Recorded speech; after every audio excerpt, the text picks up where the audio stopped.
에듀윌 유료 회원만의 남다른 서비스.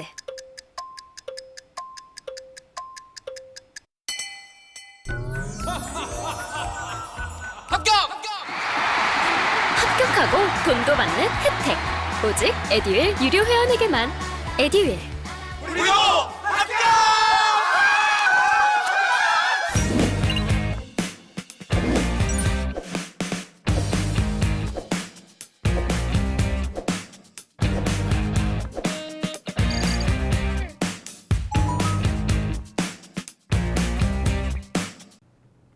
자, 두 번째 시간입니다. 자, 이번에는 정치 행정 쪽으로 한번 넘어와 볼 텐데요. 땅 투기 공직자 최대 무기징역. 우와, 무기징역이요?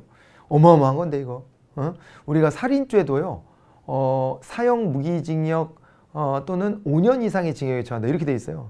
사람을 죽여도 무기징역이 안 나올 수도 있는 건데 근데 땅 투기 공직자에 대해서 최대 무기징역까지 가능하다. 물론 뭐 살인죄보다, 살인죄는 사형까지도 가능하니까 그거보다 약하다고 할 수 있지만은 아무튼 이게 원래 우리가 범죄에 대한 이 양형과 관련해서는 적정성의 원칙이라는 것도 있거든요. 그런데 굉장히 높은 거예요. 이렇게까지 간다는 것은 어마어마한 건데 여기 이제 보니까 땅 투기 공직자에 대해서 최대 무기징역까지 가능하게 법을 개정했다.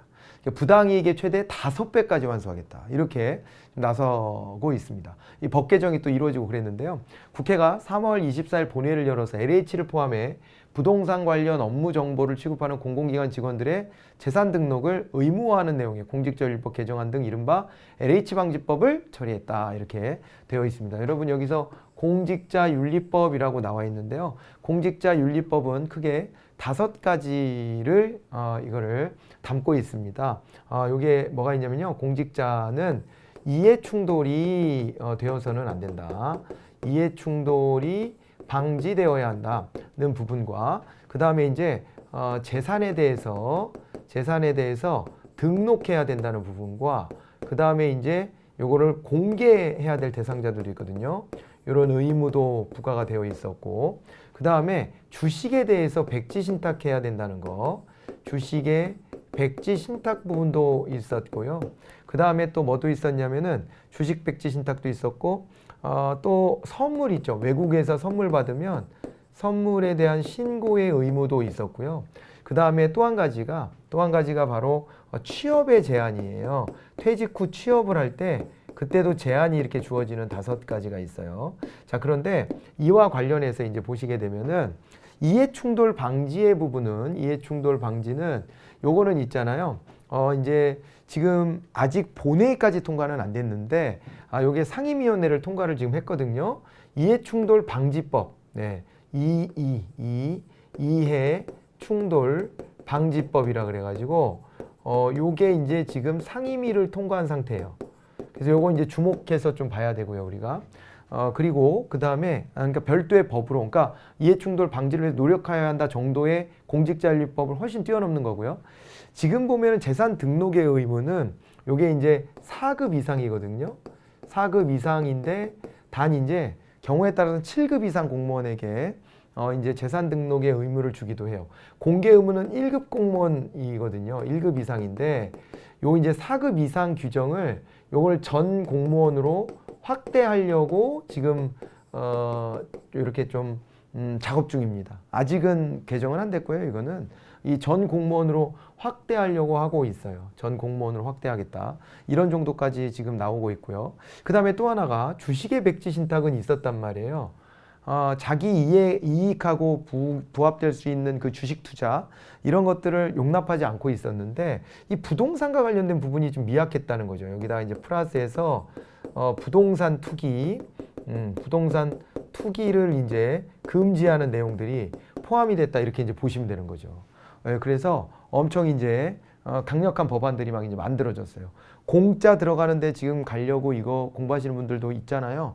LH 그러면 지금 LH에 취업하고 싶어요. 준비하고 있습니다. 이러신 분들도 지금 이 강좌를 듣고 계실 수 있는데 아무튼 이게 여기 공직자라는 개념 안에 여기 안에 공무원도 당연히 들어가지만 공무원에다가 플러스 알파가 되는데요. 그 알파에 이제 공공기관이 다 포함이 돼요.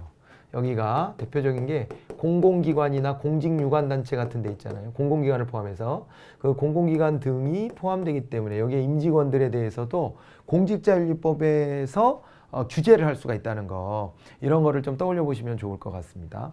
자, 그렇고요. 그 다음에 LHSH처럼 부동산 업무를 전담하는 기관도 전 직원이 재산을 등록하도록 하고, 재산 등록 의무 대상 가운데 부동산 관련 업무나 정보를 취급하는 이들은 부동산의 취득 일자와 취득 경위, 소득원 등의 의무를 기재하도록 한다.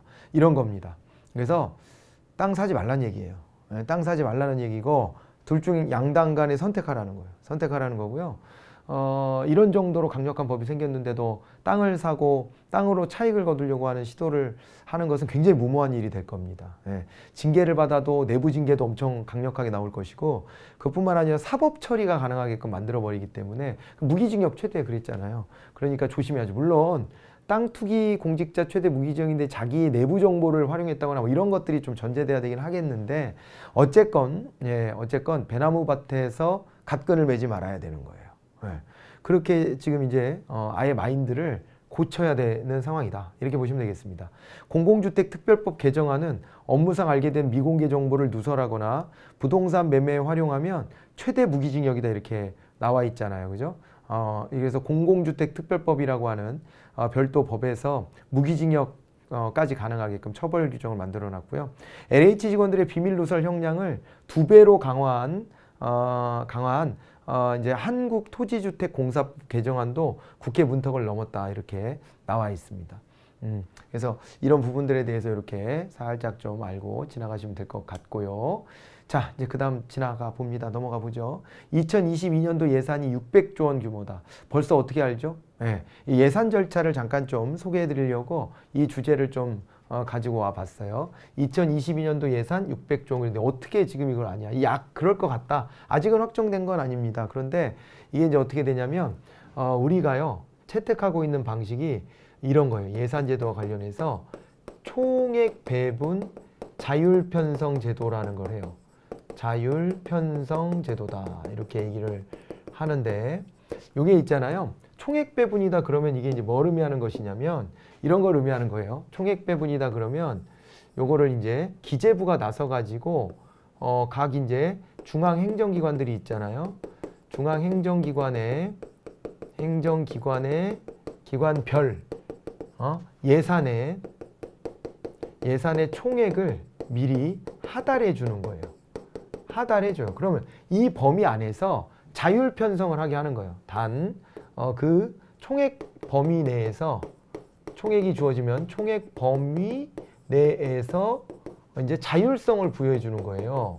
그래서 자율 편성을 하게끔 요거를 이제 인정해 주고 보장해 주는 것이거든요. 이런 제도가 있는데 날짜상으로 이제 중요하게 이제 우리가 봐야 될 것은 이제 어떤 거냐면요. 날짜상으로는 요게 이제 3월 31일입니다. 3월 31일이 되면은요. 요때는 있잖아요. 이제 기획재정부가 이 예산 과정을 끌고 가잖아요. 그래서 기획재정부가 이 표현을 이렇게 쓰는데 국가재정법상 중앙관서의 장이라 그래요.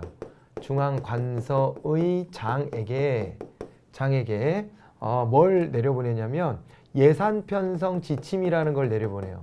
예산 내년도 거 이렇게 편성하세요 라고 해가지고 지침을 내려보냅니다. 지침을 내려보내는데 이 지침에 총액이 내려가는 거예요. 예산 편성 지침 여기에 이제 총액이 일단은 배분되는 거예요. 총액 배분. 이게 벌써 내려가는 거예요. 이게 내려가는데 이 중앙관서의 장이다 그랬을 때는 아까 말했던 이제 중앙행정기관 장들, 그러니까 부처청이라고 그러죠. 청의 장들이 포함이 되고, 그 다음에 국회의 사무총장, 그 다음에 법원의 행정처장, 그리고 헌법재판소 사무처장, 중앙선거관리위원회 사무총장, 이런 사람들이, 이런 자리가 중앙관서의 장이 돼요. 예산과 관련해서. 여기다가 총액 배분을 해서 내려보내는 거예요. 그럼 여기에서 크게 변동 주지 않고 이 범위로 그대로 가는 겁니다. 근데 이제 이걸 가지고 우리가 이제 총액 배분이 3월 30일 날 내려갔기 때문에 예측을 해보는 거예요. 2022년 예산이 총액 배분의 이 내용을 보니까 600조 원 정도 되더라. 600조 원. 이런 거예요. 600조 원 정도 되더라. 그래서 올해가 지금 예산이요 558조거든요. 558조인데 600조 원까지 이렇게 늘어나는 것은 굉장한 이제 확장 정책을 하는 겁니다. 지금 코로나 여파로 확장 정책 기조가 전 세계적인 기조인 건 맞아요. 그래서 우리도 이제 그 기조를 유지하려고 하는구나라고 하는 것으로 알 수가 있습니다. 물론 이게 끝이 아니라 그랬습니다. 이렇게 내려보내면 두 달간 여기서 이제 중앙관세장들이 자율 편성을 막 해요. 해가지고 이제 5월 31일까지 기재부 장관한테 다시 뭘 넘겨야 되냐면은 우리 이렇게 예산 주세요 라고 하는 예산 요구서를 올려야 돼요. 그럼 그걸 갖고 또 기재부에서 그걸 가지고 예산 사정을 막 해요. 그래갖고 이거를 이제 새로운 회계연도 개시 120일 전, 약 9월 2일쯤 되는데 이때까지 국회에 제출하게 돼 있는 겁니다. 그럼 국회 가서 또 막 박작박작 또 뭘 해야 돼요. 그래갖고 국회에서 다 통과가 돼야 확정이 되는 거니까 아직은 모르겠는데 600조 원 규모로 일단은 올라갔다라고 하는 것을 이제 파악해 놓으시면 됩니다. 자, 이렇게 되고요. 그래서 이제 2022년의 주요 재정 정책의 추진 방향은 어떻게 되는가 이렇게 봤더니 전방위적인 경제 활력 제고. 예, 뭐 이렇게 하지 않으면 지금 그죠? 많이 힘든 상황이죠. 그렇잖아요. 그래서 우리가 이제 지난해에도 마이너스 성장을 한 것으로 보이기 때문에 마이너스 성장은 우리한테 낯선 개념이에요. 근데 앞으로는 경제 규모가 커져서 마이너스 성장이 간혹 있을 텐데 근데 아직까지는 되게 낯설어요. 마이너스 성장은 IMF 사태 때 한 번, 그리고 이제 한 번 이렇게 된 거예요. 그래갖고 마이너스 1%였긴 했지만은 그 프로테이지가 크진 않았어도 마이너스 성장을 했다는 게 충격이었고 그나마 위안은 다른 나라들보다는 충격이 덜해서 그걸 좀 잘 관리가 돼서 그랬고 그 다음에 올해 초에는요 우리나라 수출이 사상 최대치를 지금 기록하고 있어요. 그래서 내수만 조금 더 붐업시키면은 오히려 이것이 도약의 계기가 되지 않을까? 이미 우리보다 GDP가 큰 나라 중에서는 브라질이 우리 밑으로 내려가 버렸습니다. 브라질이 밑으로 내려갔고 우리 위에 캐나다나 아니면은 이탈리아가 이제 딱 있는데 우리가 12위를 했거든요. 근데 이제 9위가 캐나다, 8위가 이탈리아 뭐 이렇게 돼 있는데 이 나라들하고의 갭이 별로 안 커요.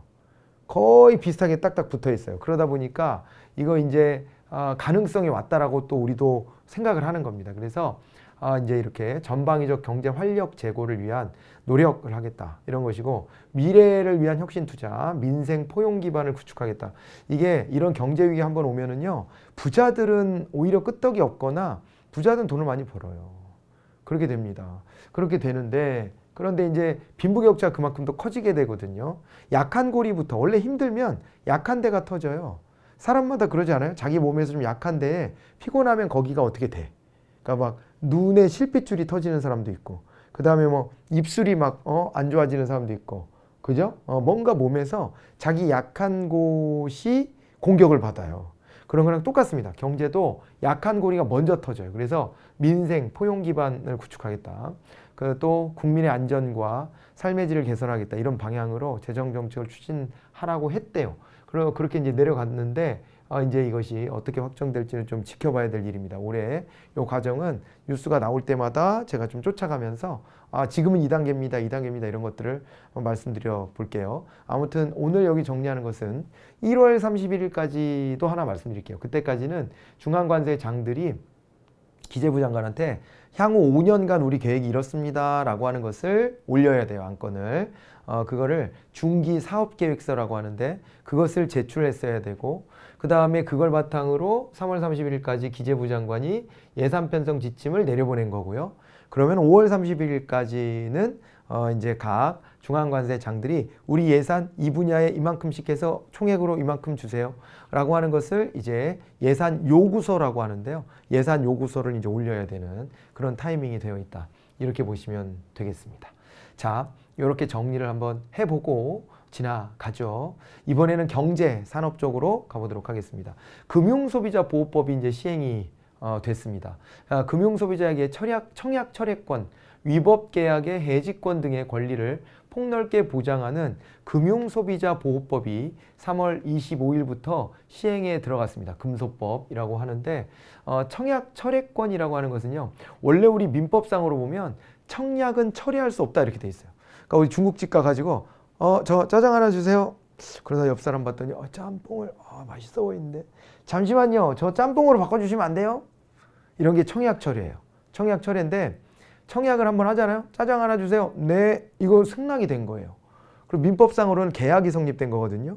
그래서 계약이 성립됐는데 일방적으로 계약을 해지하거나 할 수가 없어요. 그래서 애시당초에 청약부터도 함부로 철회할 수는 없어요. 그런데 이거를 철회하겠다고 했을 때 상대방이 받아들여주면 알았어요. 짬뽕으로 바꿔줄게요. 이러면 되는데 근데 그러다 보니까 아닌가? 후회가 돼가지고 다시 짜장이요. 이렇게 했는데 안 돼요. 이미 들어갔어요. 이미 요리 중이에요. 그러면은 이제 안 바꿔주잖아요. 그러면 알겠어요. 그냥 짬뽕 주세요. 이러고 말아야 되죠. 원래 이게 계약관계에 이렇게 굴러가요. 그런데 민법상으로 보면 청약은 철회할 수 없다. 이렇게 돼 있는 거예요. 청약 철회권이 근데 청약은 철회할 수 없는데 소비자 보호를 위해서는 청약 철회권을 인정해 줄 때들이 있어요.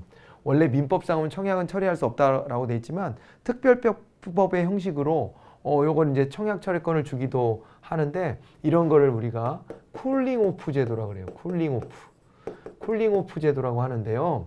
이거를 이제 금융 소비자들한테도 보장해 주겠다라고 하는 겁니다. 보험 혹은 펀드에 들거나 대출을 받은 경우 소비자가 14일 내에 청약을 처리할 수 있는 권한을 갖게 됐다. 이건 단순 변심만으로도 청약을 처리할 수 있어요. 물론 그에 따른 뭐 좀 이제 부수적인 비용 같은 거를 좀 손해봐야 될 수는 있을지는 모르지만 그런데 청약을 처리할 수 있는 권한을 줬어요. 그리고 위법한 계약은 해지하고 원금을 모두 돌려받을 수 있도록 하는 내용도 포함이 됐어요. 만약에 법을 위반해서 계약을 했다면 아예 해지를 해버리고 원금도 100% 돌려받을 수 있도록 이렇게 이제 금소법을 이제 시행하기 시작했다 이렇게 봐두시면 됩니다. 그래서 금융사가 금융상품을 판매할 때요, 이게 이 소비자에게 적합하다는 얘기는 이 소비자가 필요로 하는 것에 딱 알맞은 것인지 이것이 이제 부합해야 된다는 거고요. 적정하다는 얘기는 그 정도예요, 정도. 이 사람한테 필요한 펀드를 가입하게 하긴 했는데 소득 대비 너무 높은 금액을 펀드로 가입하게 하거나 이러면 안 되잖아요. 그건 적정했느냐, 그 수위가 적정했느냐 이렇게 보는 거예요. 적합성이라고 하는 것은 이게 좋은 수단이 될 수 있느냐이고 정적성은 그 정도가 알맞냐 이걸 보는 거거든요. 적합성의 원칙과 적정성의 원칙이 이제 부합해야 한다고 보고요. 그 다음에 이제 설명의 의무가 있습니다. 그래서 설명을 해줘야 된다라고 하는 의무가 있고요. 불공정 영업 금지라고 하는 부분도 있습니다. 그리고 부당 권유도 금지되고요. 광고도 규제가 됩니다. 6개의 6대 판매 원칙을 준수해라 이렇게 돼 있는데 여기서 보시면 이제 설명의 의무라고 하는 게 있잖아요. 이것 때문에 상당히 이제 혼란스러웠대요.